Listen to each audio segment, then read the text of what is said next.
All right, we're going to be working with the Algebra 1, page 1106, and we will start at the beginning. We're going to start on page 2. So page 1 and 2 is just talking about the what you're going to be learning in this book, and then we'll start on page 2, and it's going to be starting with word problems. So a lot of this book is word problems. In fact, I think the whole thing is word problems. So we will work on how to learn how to view the word problems so that you can be able to come to the answer. So this type of stuff we deal with in life in general because we have to problem solve every day, whether it's in school or whether it's in life, in our job, with our kids. All problem solving happens every day. So math teaches us not just numbers and letters and all of that, but it also teaches us problem solving skills. So this is what we're going to work with now. So on page 2, it gives you all of the examples and all of that reading there, which you can do on your own. I'm not going to read through that. I'm just going to jump in to where we need to go.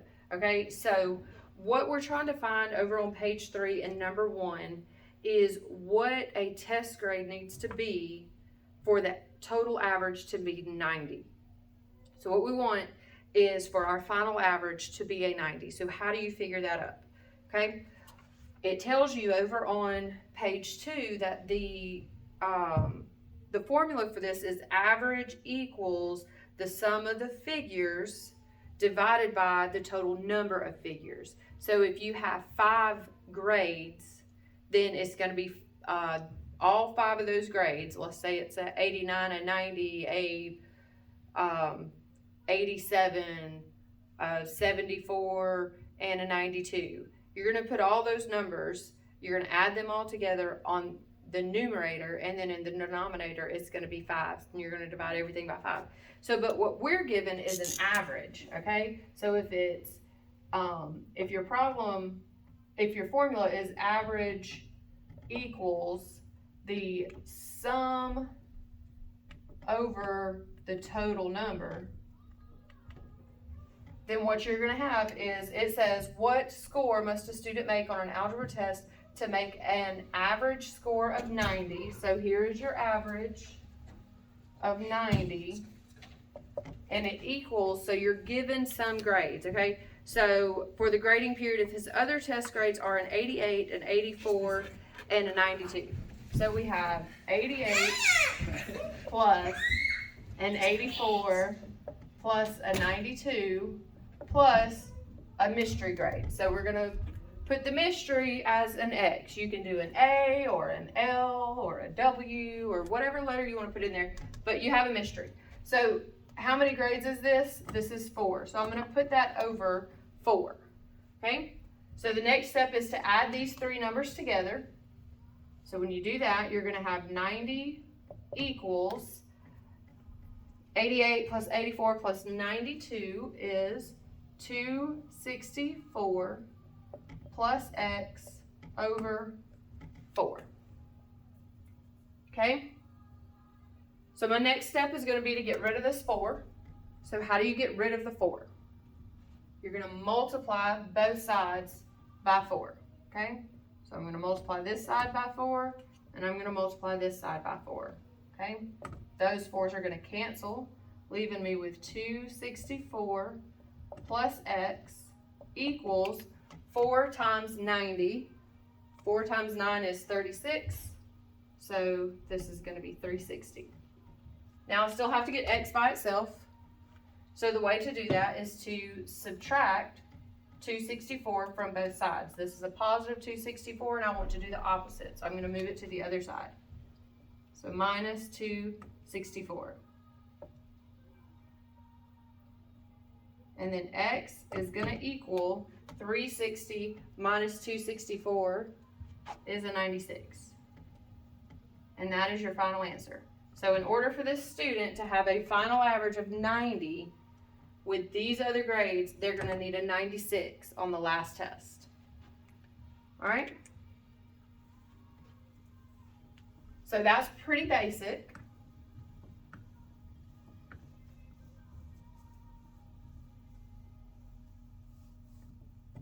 Okay, so number 2 is about the same. And what you have is the average temperature for 3 days was 19 degrees. What must the temperature be on the 4th day to make the average temperature during the 4th day 21? So what you're going to do is set your problem up. 21 equals 19 plus 19 plus 19 plus x all over 4, because you have 4 total numbers. 21 is what you want the average to be. And then the 19 is what every other day was. Okay, so that one is simple. Number 3 is the same thing, and number 4 is also the same, but it's a little bit different. So you're still looking for your average, but you don't have a total of 4 numbers anymore. So or you're not given the 4 numbers. So let's do number 4. That way, I'm not going to give the answer, but that way you can know how to set it up at least. All right, so it says if the total weight of 3 roast is 7.3 kilograms, what would a 4th roast need to weigh for their weights to average 2.5 kilograms? Okay, so I need to know what they need to weigh for the last one to be a total of 2.5 kilograms. All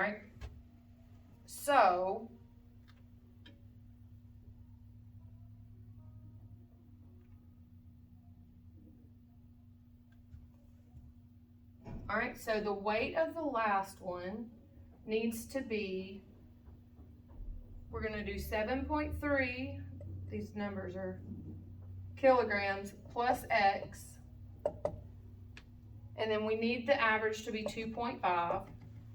So we're going to set it up this way because because the other ones were already the 7.3. So we're going to set it up like this, and then we're going to still divide by 4. So why are we going to divide by 4 if we're only given 7.3 and an x? Why isn't it 2? The answer is in the wording of the question.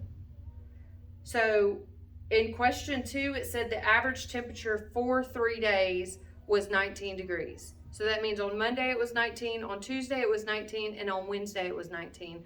We want to know what the temperature is going to be on day 4. In number 3, it says if the average weight of 3 truckloads was 15 kilograms. So all 3 trucks were 1,500 kilograms. Question 4 says if the total weight of 3 roast was 7.3 kilograms. So they've already added those 3. We don't have to add them. In 1, 2, and 3, we did add them, but in this one, we don't have to because of the wording of the question. So again, you have to make sure that you're paying attention to what the problem is asking you.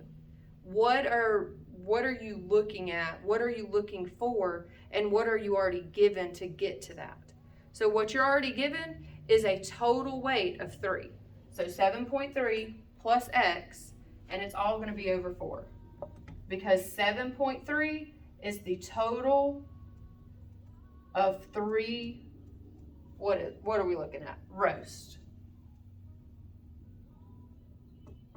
And we're going to add another roast.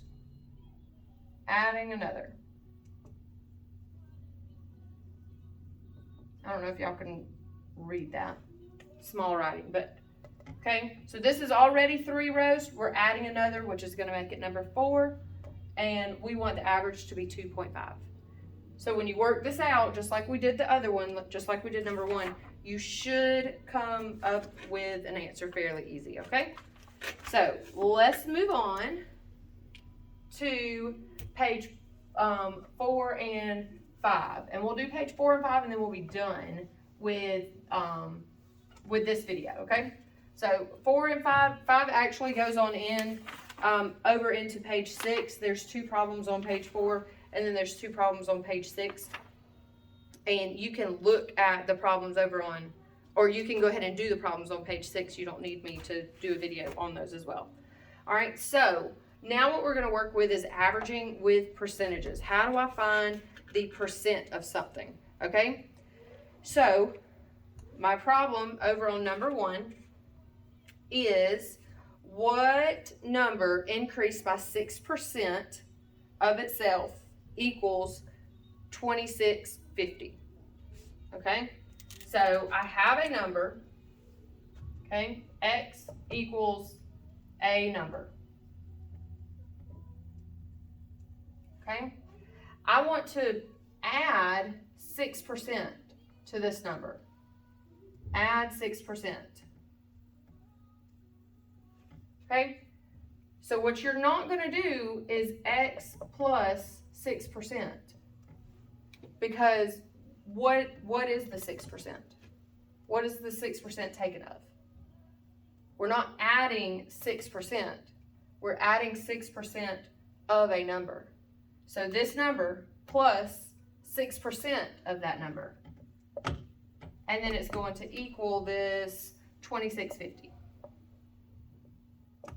Okay? So some of you probably have a calculator that will do that for you, and you can put the 6%, or you can just add it across with the 6% in there without changing it. However, to change a percent to a decimal, all you do is take your decimal and move it 2 places to the right. So if I have 6%, I hope that y'all can see that, 6%, my decimal is here. To change it, to drop that percent sign, I'm going to move my decimal place over to the left 2 places. And that makes it 0.06, and that percent goes away. Started to wipe that with my finger, but I didn't want a black finger. All right, so now this becomes x plus 0.06x equals 2650. All right, so remember there's an understood 1. 1 plus 0.06 is 1.06x, which is going to equal 2650. And then I need to get x by itself, and how do I do that? Divide both sides. 1.06, and x is going to equal, when you do 2650 divided by 1.06, you'll get 2500. Okay, so I have a number, I'm going to add it, I'm going to add 6% to it, and when I do that, it's going to equal 2650. So what is the number? The number is 2500. All right, so now in number 2, let me look at 3 and 4.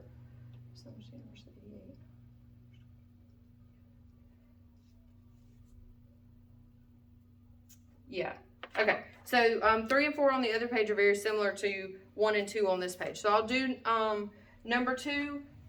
I'll set it up. I won't finish it like I just did that one. Y'all can finish it, but I'll at least set it up so you can see how to do that, okay? So we'll do that, and then we'll be done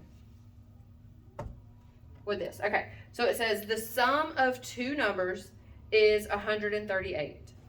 Okay, so I already know that something equals 138.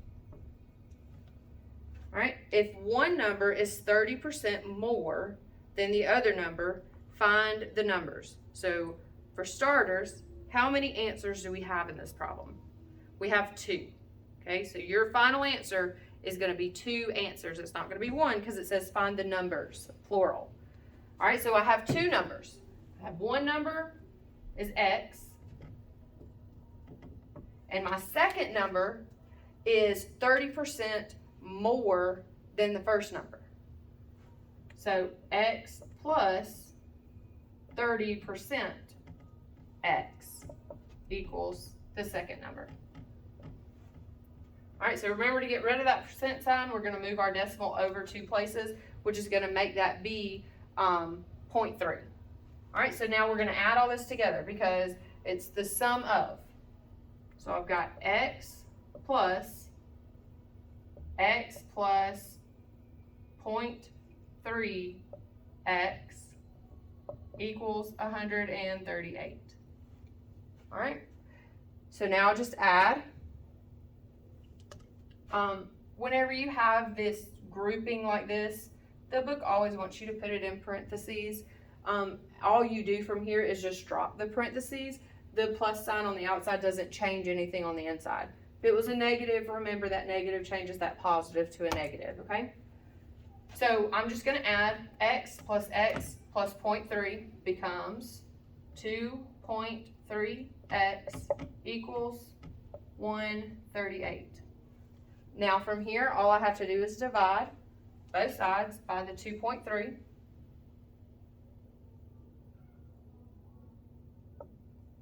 And x is going to equal 60. All right, so 60 is my first number. X equals 60. All right, but x, 30% of x is my second number. Okay, so 60 plus 30% of 60 equals what? Okay, so if you do that on your calculator, you're going to get 60 plus 18. And your final answer is going to be 78. Okay. Oh, I said I wasn't going to work that out, and then I did. You're welcome. All right. So that's all we're going to do for this video. It's just page 1 through 6. That's 8 problems. They are word problems, so they're automatically scary and terrifying, but you can get through it. You can do it. It's not super difficult on these, but the book obviously is going to add to it. So we'll see how it goes the rest of the book.